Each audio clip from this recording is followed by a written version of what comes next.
नमस्कार, मी रुशाली यादव सारंग. संध्याकाळचे 7:30 वाजता आहेत आणि आता आपण पाहणार आहोत टॉप 9 राजकीय बातम्या. मिलिंद देवरांची काँग्रेसला सोडचिठ्ठी. 10 माजी नगरसेवकांसह शिवसेनेमध्ये पक्षप्रवेश. शिवसेनेच्या माध्यमातून मोदी शहांचे हात बळकट करायचे, देवरांची प्रतिक्रिया. पूर्वीची काँग्रेस आणि आताच्या काँग्रेसमध्ये फरक. मोदींच्या चांगल्या कामाचा काँग्रेसनं कायमच विरोध केला. शिवसेनेतील पक्षप्रवेशानंतर देवरांची काँग्रेसवर टीका. मी पॉलिटिक्स ऑफ गेनवर विश्वास ठेवतो. ग्रोथ, ॲस्पिरेशन, इन्क्लुझिव्हिटी आणि नॅशनलिझम याचा हा अर्थ. शिवसेनेमध्ये पक्षप्रवेशानंतर मिलिंद देवरांचं वक्तव्य. मी पेन म्हणजेच पर्सनल अटॅक्स, इनजस्टिस अँड निगेटिव्हिटीच्या राजकारणावर विश्वास ठेवत नसल्याचंही वक्तव्य.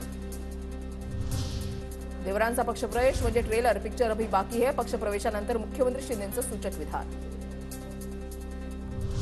पक्षप्रवेशापूर्वी मिलिंद देवरांकडून सपत्नीक सिद्धिविनायकाचं दर्शन. तर मी विकासाच्या मार्गावर जात आहे, अशी प्रतिक्रिया.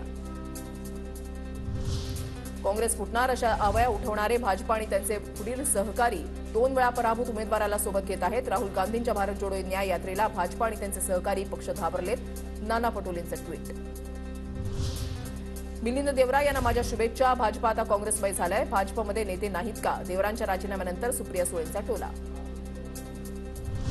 महायुतीच्या तिन्ही पक्षांमध्ये मोठे पक्षप्रवेश होणार. पक्षप्रवेशाचे हादरे महाराष्ट्राला दिसतील. बावनकुळेंची प्रतिक्रिया. तर पुढच्या 15 दिवसांमध्ये आपल्याला अनपेक्षित लोकांचा भाजपमध्ये प्रवेश होईल, गिरीश महाजनांचे संकेत.